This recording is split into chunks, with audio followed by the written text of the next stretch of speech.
السلام علیکم ورحمۃ اللہ وبرکاتہ۔ اعوذ باللہ من الشیطان الرجیم، بسم اللہ الرحمن الرحیم، بل رفعہ اللہ الیہ وکان اللہ عزیزا حکیما۔ معزز سامعین کرام، قرآن کا پیغام اس سلسلے کا یہ آج درس نمبر 6 ہے، اور اس درس میں انشاءاللہ پارہ نمبر 6 سے حاصل ہونے والے 5 پیغامات کے تعلق سے بات کریں گے۔ پارہ نمبر 6 کے اندر ہمارے اور آپ کے لیے سب سے پہلا پیغام یہ ہے کہ عیسیٰ علیہ السلام کو آسمان دنیا پر اٹھا لیا گیا ہے۔ قرآن کریم کہتا ہے کہ بل رفعہ اللہ الیہ، عیسیٰ علیہ السلام کو دنیا کے اندر بھیجا گیا پیغمبر بنا کر کے۔ عیسیٰ علیہ السلام نے اپنی قوم والوں کو اللہ کی طرف بلایا، توحید کی دعوت دی۔ اس کے بعد پھر عیسیٰ علیہ السلام کی زندگی کے اندر ایک ٹائم ایسا آتا ہے کہ یہودیوں نے عیسیٰ علیہ السلام کو قتل کرنے کی پلاننگ اور منصوبہ بندی کی، اور قتل کرنے کے ارادے سے نکلے۔ بلکہ آج بھی یہودی اس بات کے قائل ہیں کہ انا قتلنا المسیح عیسیٰ ابن مریم، کہ ہم نے عیسیٰ ابن مریم کو قتل کر دیا۔ قرآن کریم ان کے اس باطل عقیدے کی ان کے اس گمان کی تردید کرتے ہوئے کہتا ہے وما قتلوہ وما صلبوہ ولکن شبہ لہم، انہوں نے نہ تو عیسیٰ علیہ السلام کو قتل کیا، نہ سولی پر چڑھایا، بلکہ جس کو انہوں نے سولی پر لٹکایا تھا وہ ان کا ہم شکل تھا، ان کا شبیہ تھا، ان کا ہم جیسا انسان تھا۔ بلکہ قرآن کہتا ہے کہ بل رفعہ اللہ الیہ، جب قتل نہیں کیا گیا تو پھر عیسیٰ علیہ السلام کہاں ہیں؟ عیسیٰ علیہ السلام کو اللہ تبارک و تعالیٰ نے آسمان دنیا پر اٹھا لیا، اور قیامت کی 10 بڑی نشانیوں میں سے ایک بڑی نشانی ہے عیسیٰ علیہ السلام کا دنیا کے اندر نزول فرمانا۔ جب قیامت قریب آئے گی، امام مہدی دنیا کے اندر آ چکے ہوں گے، دمشق کے سفید مینارے پر عیسیٰ علیہ السلام نماز فجر کے وقت 2 فرشتوں کے کاندھے پر ہاتھ رکھے ہوئے نازل ہوں گے، اور امام مہدی کی امامت میں فجر کی نماز ادا کریں گے۔ میرے بھائی اور دوستو، اس پیغام کے ذریعے سے آپ ایک چیز یاد رکھیں، عیسیٰ علیہ السلام کا جو نزول ہے، عیسیٰ علیہ السلام ہندوستان کے اندر نازل نہیں ہوں گے، پاکستان کے اندر نازل نہیں ہوں گے، پر اللہ کے نبی کی احادیث سے جو ہم کو پتہ چلتا ہے کہ دمشق کے سفید مینارے پر ان کا نزول ہوگا۔ لہٰذا اگر آنے والے دنوں میں یا کبھی بھی سرزمین ہند کے اندر یا آپ کے علاقے کے اندر کوئی شخص یہ دعویٰ کرے کہ میں امام مہدی ہوں، میں عیسیٰ ابن مریم ہوں، تو سمجھ جانا کہ ایسا انسان جھوٹ بول رہا ہے، اس لیے کہ اللہ کے نبی صلی اللہ علیہ وسلم نے عیسیٰ ابن مریم علیہ السلام کے تعلق سے جو پیغام اور جو باتیں آپ نے بتلائی ہیں، وہ چیز یہ ہے کہ عیسیٰ علیہ السلام قرب قیامت دمشق کے سفید مینارے پر ان کا نزول ہوگا۔ تو عیسیٰ علیہ السلام آسمان دنیا پر ہیں، قرب قیامت وہ نازل ہوں گے۔ پارہ نمبر 6 کے اندر ہمارے لیے دوسرا پیغام یہ ہے کہ اے ایمان والو، عہد و پیمان کو پورا کرو۔ قرآن کہتا ہے کہ یا ایھا الذین آمنوا، اے ایمان والو، اوفوا بالعقود، عقود کو یعنی عہد و پیمان کو پورا کرو۔ اب عہد و پیمان کیا ہے؟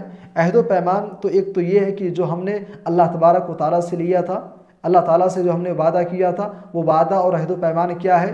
جب ہم عالم ارواح کے اندر تھے، یعنی ہماری صرف روحیں تھیں، باڈی نہیں تھی، دنیا کے اندر ہے، ہمارے پاس باڈی بھی ہے، روح بھی ہے، لیکن عالم ارواح کے اندر جب ہماری صرف روحیں تھیں، باڈی نہیں تھی، تو اس موقع پر ہم سارے لوگوں سے اللہ تبارک و تعالیٰ نے سوال کیا تھا الست بربکم، کیا میں تمہارا رب نہیں ہوں؟ سارے لوگوں نے ایک زبان کہا تھا بلا اے اللہ تو ہمارا رب ہے۔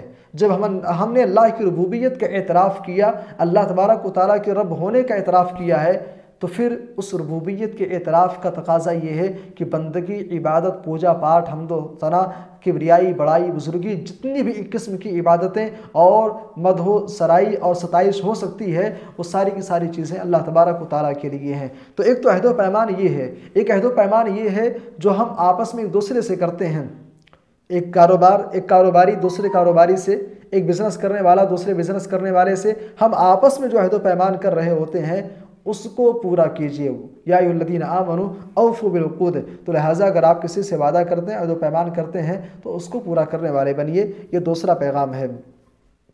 پارہ نمبر 6 کے اندر ہمارے اور آپ کے تیسرا پیغام یہ ہے کہ اسلام مکمل ہو چکا ہے۔ قرآن کہتا ہے کہ الیوم اکملت لکم دینکم واتممت علیکم نعمتی ورضیت لکم الاسلام دینا۔ حجۃ الوداع کے موقع پر قرآن کریم کی آیت کریمہ نازل ہوتی ہے اور اسلام کے کمپلیٹ اور مکمل ہونے کا اعلان کر دیا جاتا ہے۔ اب مکمل ہونے کا کیا معنی ہے؟ آپ ایک گلاس لیجئے، گلاس کے اندر آپ پانی بھر دیجئے، اور پانی اتنا بھر دیجئے کہ اس کے اندر پانی کے ایک قطرہ تو دور کی بات، کسی معمولی سے پانی کے ذرے کی بھی اس کے اندر گنجائش باقی نہ بچے، دیٹس کالڈ کمپلیٹ، اسی کو کمپلیٹ کہتے ہیں۔ اسلام مکمل ہو چکا ہے۔ مکمل ہونے کا معنی یہ ہے اب اس کے اندر کسی بھی اعتبار سے اس کے اندر اضافہ کرنے کی، بڑھانے کی، بڑھوتری کرنے کی کوئی گنجائش باقی نہیں بچی۔ لہٰذا اگر آپ کے سماج کے اندر، معاشرے کے اندر کوئی شخص دین کا نام دے کر کے کوئی چیز پیش کرے تو آپ سمجھ جائیے کہ بھئی یہ دین کا حصہ نہیں ہے، یہ بدعت و خرافات لے کر کے آ رہا ہے۔ لہٰذا ایسے لوگوں سے آگاہ رہیے، ایسے اعمال سے آگاہ رہیے جو اعمال دین اور شریعت کا حصہ نہیں ہے۔ تو اسلام جو ہے وہ مکمل ہو چکا ہے، اسلام کمپلیٹ ہو چکا ہے۔ پارہ نمبر 6 کے اندر ہمارے لیے چوتھا پیغام یہ ہے کہ رب کی نافرمانی عذاب الہی کا سبب ہے۔ اللہ تعالیٰ نے حضرت موسیٰ علیہ السلام کا ذکر کیا۔ حضرت موسیٰ علیہ السلام اور ان کی قوم بنی اسرائیل کو جب فرعونیت سے نجات ملتی ہے، نجات ملنے کے بعد جب موسیٰ علیہ السلام بنی اسرائیل کو لے کر کے دریا پار کر کے جب میدان تیہ کے اندر ہوتے ہیں، کہا جاتا ہے کہ اے موسیٰ اپنی قوم سے کہو کہ یہ سارے کے سارے لوگ مصر کے اندر داخل ہو جائیں۔ تو بنی اسرائیل کا جواب کیا تھا؟ بنی اسرائیل نے کہا کہ لن ندخلها ابدا، لن ندخلها، اے موسیٰ ہم مصر کے اندر داخل نہیں ہوں گے، ما داموا فیہا، جب تک وہاں کے رہنے والے جو باشندے ہیں جب تک وہاں پر ہیں، وہ چونکہ وہ خوخار ہیں، قتل و غارت گری کرنے والے ہیں، بڑے ڈینجرس لوگ ہیں، ہم جب تک وہ لوگ وہاں پر ہیں ہم لوگ داخل نہیں ہوں گے۔ بلکہ انہوں نے یہاں تک کہا کہ فَاذْهَبْ أَنْتَ وَرَبُّكَ فَقَاتِلَا، اے موسیٰ ایسا کرو آپ جاؤ اور آپ کا رب جا کر کے ان سے لڑائی کرو، مقابلہ کرو، جیت گئے تو ہم تمہارے ساتھ پھر مصر کے اندر داخل ہوں گے، اور ورنہ ہم یہاں سے جانے والے نہیں ہیں۔ اللہ تبارک و تعالیٰ نے ان کے اوپر اللہ کا عذاب نازل ہوا۔ عذاب کس انداز میں تھا؟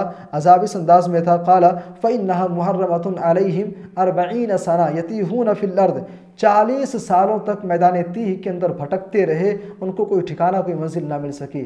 بہرحال تو کہنے کا مطلب یہ کہ عذاب الہی یہ دراصل اللہ کے عذاب کا سبب ہے۔ آج ہماری زندگی کے اندر مصیبتیں آتی ہیں، پریشانیاں آتی ہیں، تو ہم کیا کہتے ہیں کہ یہ مسٹیک ہے، یہ پرابلم ہے، یہ چیزیں ایسی ہیں، میں نے ایسا کھا لیا، ویسا کھا لیا، یا دوا علاج صحیح سے نہیں ہو پایا، یا فلاں نے جادو کر دیا، ٹونا کر دیا۔ میرے بھائی اور دوستو، ان ساری چیزوں سے ہٹ کر کے آپ کبھی اس پہلو پر بھی نظر ڈالیں کہ آخر کہیں ایسا تو نہیں ہے کہ اللہ کی نافرمانی اور اللہ سے بغاوت کرنے کا نتیجہ ہے۔ گھر کے اندر بچے کو لے کر کے، وائف کو لے کر کے، یا کسی مسئلے کو لے کر کے آپ پریشان ہیں، آپ غور کریں کہ ایسا تو نہیں کہ اللہ کی کوئی نافرمانی ہو گئی ہے، اس لیے کہ اللہ کی نافرمانی یہ عذاب الہی اور اللہ کی مار کا سبب ہے۔ لہٰذا اللہ تبارک و تعالیٰ کے اگر عذاب سے اور اس کے مار سے بچنا چاہتے ہیں تو اللہ کے نافرمان نہیں بلکہ اللہ کے اطاعت گزار بندے بنیے۔ اسی طریقے سے ہمارے لیے چھٹے پارے کے اندر 5واں پیغام یہ ہے کہ یہودی اہل اسلام کا سب سے بڑا دشمن ہے۔ اہل یہود اسلام اور اہل اسلام کے سب سے بڑے دشمن ہیں۔ قرآن کہتا ہے لَتَجِدَنَّ أَشَدَّ النَّاسِ عَدَاوَةً لِلَّذِينَ آمَنُوا الْيَهُودُ وَالَّذِينَ أَشْرَكُوا، اس دنیا کے اندر ایمان والوں کا، مسلمانوں کا اور اہل اسلام کا سب سے بڑا دشمن اگر کوئی ہے تو یہودی ہے، اور اس کے بعد پھر مشرکین ہیں۔ اللہ تبارک و تعالیٰ نے اسلام اور مسلمانوں کے سب سے بڑے دشمن کا ذکر کیوں کیا؟ دراصل یہ ذکر، یہ تذکرہ اس لیے ہے بطور تنبیہ کہ اے ایمان والو، یہ تمہارے سب سے بڑے دشمن ہیں۔ دینی اعتبار سے، اخلاقی اعتبار سے سب سے زیادہ اگر کسی سے نقصان تم کو پہنچ سکتا ہے تو یہودی ہیں اور یہ مشرکین ہیں۔ لہٰذا ایسے لوگوں سے باخبر رہنا، ایسے لوگوں سے چوکنا رہنا، کہیں ایسا نہ ہو کہ ان کے بہکاوے میں، ان کی باتوں میں اور ان کے جال میں پھنس کر کے تم تباہ و برباد ہو جاؤ۔ لَتَجِدَنَّ أَشَدَّ النَّاسِ عَدَاوَةً لِلَّذِينَ آمَنُوا الْيَهُودُ، یہودی تمہارا سب سے بڑا دشمن ہے، مشرکین تمہارے سب سے بڑے دشمن ہیں۔ یہ چھٹے پارے کے اندر 5 پیغامات تھے۔ اللہ تعالیٰ سے دعا، اللہ تعالیٰ ہم سب کو قرآن کریم پڑھنے، سمجھنے اور اس کی آیتوں پر غور کرنے کی توفیق عطا فرمائے۔ آمین، تقبل یا رب العالمین۔